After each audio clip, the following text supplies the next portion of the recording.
Welcome back to Sex, Love, and the Self. Stories about life, relationships, and nurturing our goddess and God selves.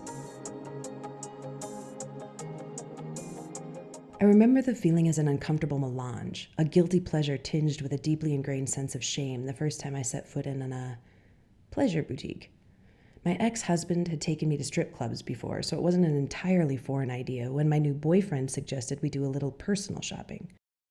Still, I grasped his hand a little tighter as we approached the door of a place I had long painted with the judgment and shame it deserved according to my Catholic upbringing. Though once we'd passed the mirrored glass windows and through the black door, I was surprised to find the space clean and brightly lit. Racks of videos created 2 aisles down the length of the store, and one wall was replete with packaged silicone devices of all shapes and sizes. "Well, what do you think?" he asked playfully. I stared back at him with a quarter of a smile and fire burning in my cheeks. I shrugged. "I don't know. I honestly have no idea what I'm really even looking at." He grinned and pointed out a toy that was so realistic I blushed a deeper shade of crimson. I looked at him and shrugged again. "Okay, we'll start with something simple," he decided, and plucked a small pink device from the wall.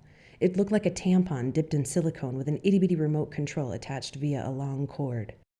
I tried desperately to look nonchalant while he paid the man behind the counter, and as we made our way to the parking lot with our brown paper bag swinging from boyfriend's fingers, I felt proud.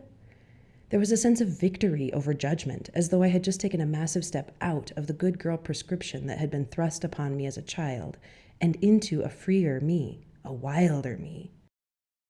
Back in my apartment, that sweet boyfriend of mine introduced me to the wonders of device-assisted pleasure, and I never looked back. I mean, it certainly didn't become a regular thing. In fact, for almost the entirety of the 9-year relationship that came shortly after that particular boyfriend, I didn't touch Little Pink.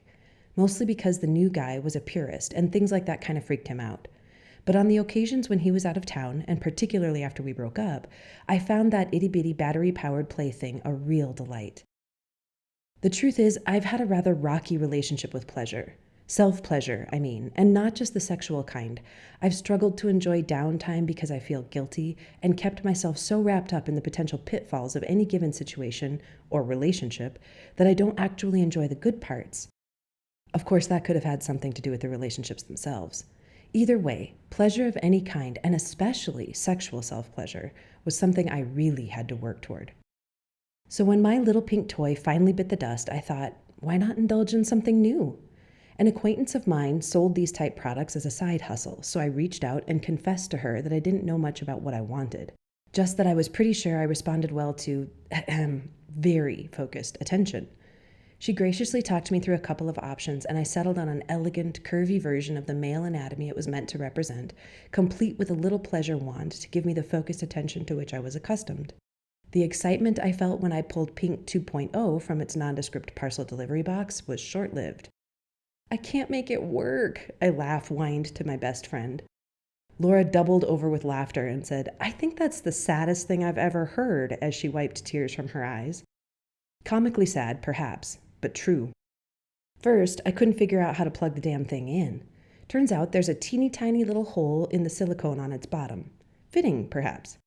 But even once I figured that part out, I could not seem to figure out how to achieve the desired result. I mean, it felt good, mostly, kind of. For a moment, I thought I was using it incorrectly, but upon closer inspection, the design was pretty self-explanatory. Still, I couldn't quite get there. Unwilling to immediately throw in the towel, particularly because I had spent a decent amount of money on Pink 2.0, I decided I just needed some time with it. I needed to get to know her.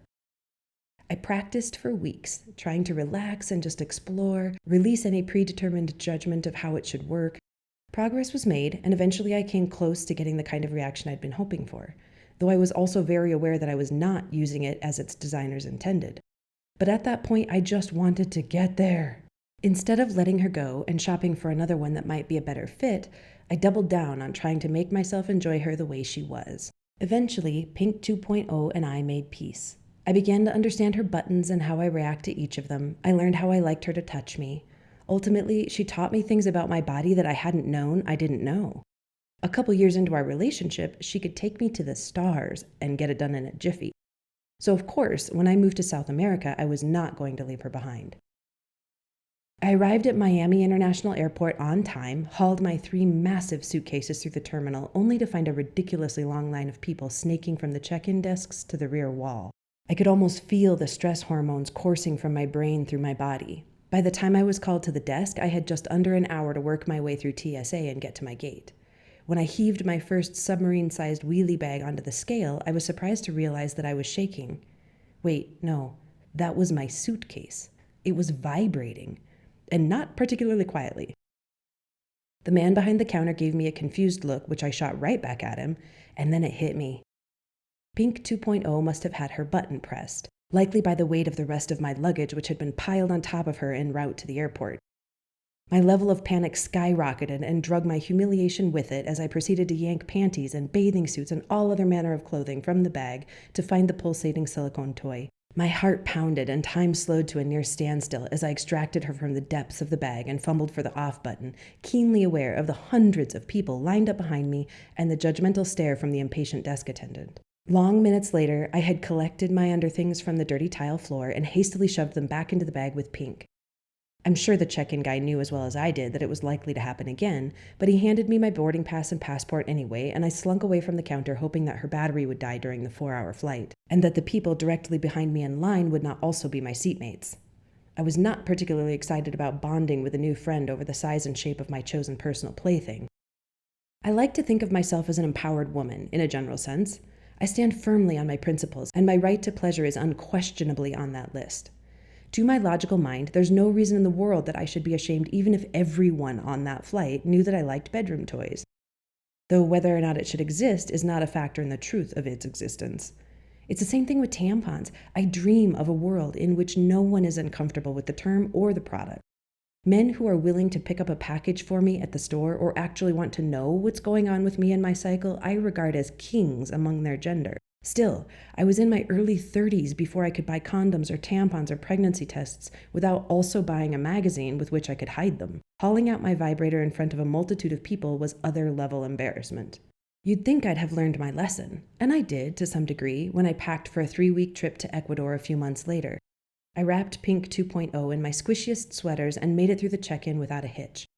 But when my Uber driver offered to haul my luggage up the 2 flights of stairs to the door of my Airbnb, he gave me a confused half-smile and said, "It's trembling." I didn't realize to what he was referring until after he'd left. Pink had struck again. At least this time I hadn't been obligated to pull her out in front of him to turn her off. In all honesty, I didn't really have to take her on that trip at all. I mean, like I said, I wasn't even really enjoying her as the stand-in for my boyfriend that she was intended to be. But if I was going to be without the wild man for 3 weeks, I figured it would be nice to have her. Even if I had to hold her in a way that made my wrist hurt, we were making it work, and ultimately she could do the trick. The reality of the situation was that things with the wild man had gotten rocky. For months I'd been trying to relax and just explore, release any predetermined judgment of how we should work. I told myself that I was too critical, that all relationships go through difficulties, that we are different people, and even though we had different ideas about what a happy life together would look like, we were making it work. Though I was beginning to wonder if we would ever get past just making it work and start really enjoying each other again. After a couple of weeks alone in Quito, I decided that instead of letting him go and wondering if I'd ever find someone that would be a better fit, I needed to work harder to fit myself into the version of life that he wanted. The version of life he was capable of giving me, even though it wasn't really what I wanted. It should come as no surprise that didn't work. Finally, 2 months later, I ended it. Pink made it through the breakup and accompanied me to my new single life in Colombia. She was there for me as I processed the same series of emotions I imagine we all do. I got super pissed and blamed the whole thing on him. Eventually I calmed down, took responsibility for my part in the demise, and blamed the whole thing on myself. There'd been warning signs all along, and still, I'd given up my whole life in the US to come and be with this guy, a man who, as it turned out, was not the man I thought he was. How could I have been so blind? I spent days on the couch in my new apartment vacillating between enjoying the freedom of living alone and chastising myself for having chosen the wrong guy. Again. Over and over again, I seemed to attract men that weren't actually who they told me they were, or who I thought they were. That's it, I decided. No more guys. At least no more long-term, committed to a future together guys. After all, for all our problems, I had Pink, and she would be enough, at least for the foreseeable future. Then just a couple months into our time together here, her charging cord shorted out. For a while I didn't care. I didn't need her anyway. But after enough time passed, I realized I missed her, or rather, I missed what she'd been giving me all these years. Eventually, I peeled myself off the sofa, put on a dress I loved, and went shopping for a new toy. This time there was no sense of shame when I strode into my neighborhood sex shop, not even the low-level twinge of it that I used to get buying tampons, just empowerment. I was a healthy, grown-ass woman, and I deserved pleasure. Even still, I was a little shocked and somewhat overwhelmed by the wide variety of devices on offer. The traditional styles were also well represented, but hanging next to them were thick plastic packages around silicone shapes like 3D puzzle pieces that I could not imagine fitting with my corporal parts. I reiterated to the kind people on staff essentially the same truth I'd confessed to my friend all those years ago, and they directed me to Baby Blue. More anatomically correct than either of my other toys, Blue was also equipped with a similar kind of pleasure wand and came with 3 buttons: on, off, vibrate, heat, and suction. Wait, what? The pair of employees assured me that when properly used, the tiny little vacuum at the end of the wand would bring worlds of delight to my favorite part of my anatomy. I slapped my credit card on the counter. Sold. I couldn't wait to go to bed with Blue. Much to my dismay, however, I found the goal line even further away than it had been with Pink 2.0. Again, I consoled myself. All I needed was to play with it a little more, let go a little, and just focus on chasing the pleasure. An elusive goal, as it turns out. A couple weeks after I'd taken him home, I all but gave up. No, I assured myself. I just rushed the purchase. I clearly don't want or need the anatomical proxy, just the fun little wand. So I scoured the web and read all the reviews and decided my next best course of action was to give Rose a try. So pink she's almost red, Rose had a reputation for being so good you didn't even need a fantasy. Or more accurately, you wouldn't have time for one. 3 clicks and a credit card number later, she was on her way to my apartment. And when I turned out the lights and pulled her from her satin pouch, I was disappointed all over again. Was it any wonder I kept choosing the wrong men? I couldn't even pick a toy that worked well for me. Over and over again, I rushed into the purchases, tried to adjust myself when it didn't seem to work, and eventually threw out the toys and the relationships. I mean, I haven't actually thrown out the toys. It just seems like too much tech waste, but the point stands. What the hell is wrong with me? Why do I keep making the wrong choices about things I want? When I finally put the cap on my pity party and pulled myself up from wallowing in the mud of self-loathing, I realized that my choices weren't all wrong. I mean, ultimately they were, but in reality, I just hadn't had enough information. I hadn't been blind to the reality of the wild man. Okay, I guess I was a little blinded by him, by us. We just had so much fun together. But I wasn't blind in so much as I was optimistic. The reality is that there's no way to try out a relationship without just getting into it.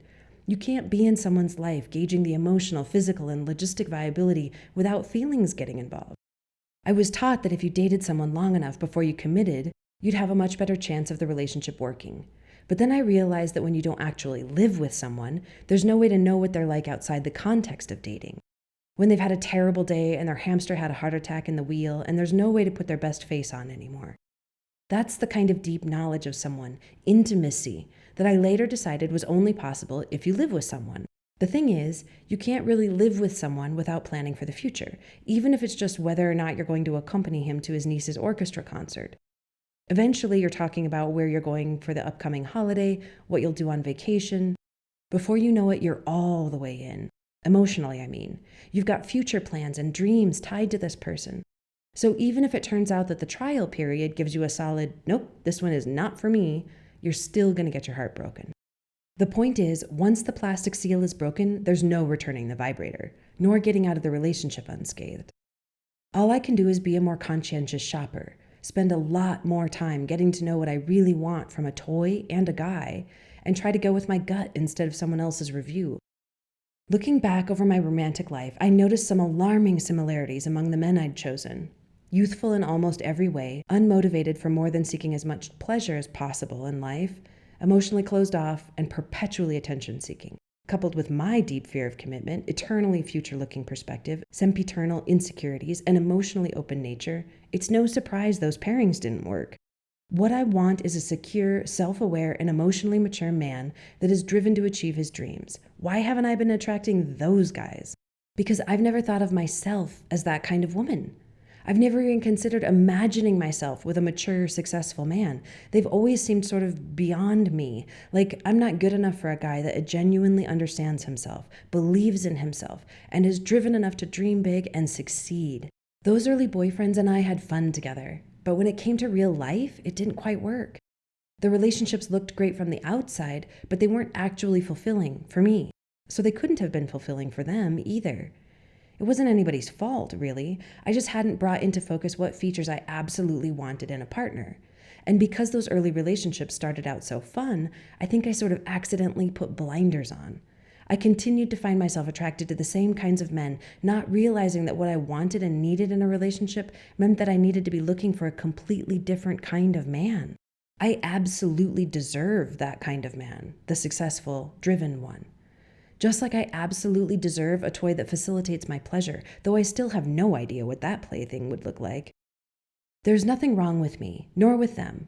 I'm just not a pink 2.0 kind of woman, nor a baby blue woman. But knowing that as a leg up, I'll be a much more informed shopper the next time I cross the threshold of a pleasure boutique. Making ourselves wrong for choosing the wrong guy is about as useful as making ourselves wrong for choosing the wrong vibrator. There's just no real way to know ahead of time. All we can do is take note of where and how and with whom we feel real pleasure and use that information to inform our choices. Know we're deserving of the very best and then know exactly what we want. And the truth is, there's a pleasure in that. The simple truth that we are always exploring and refining ourselves. We can change our perception or definition of ourselves as often as we want to. We just have to be really clear and honest with ourselves. There's a pleasure in acknowledging that I'm not a person who thinks that sex toys and sex workers and pleasure boutiques are evil and wrong. That I am the kind of woman that wants a king among men. And there's an even deeper pleasure in acknowledging that I'm not the person everyone told me I was, nor the one that everyone thought I was. I'm a liberal, wild-ass, pleasure-seeking woman. And until the right man or vibrator comes along, that will be enough. I hope you have a decadent, pleasure-filled week. Join me next week for more stories about navigating and enjoying the ridiculously beautiful and sometimes hilarious adventure it is to be human.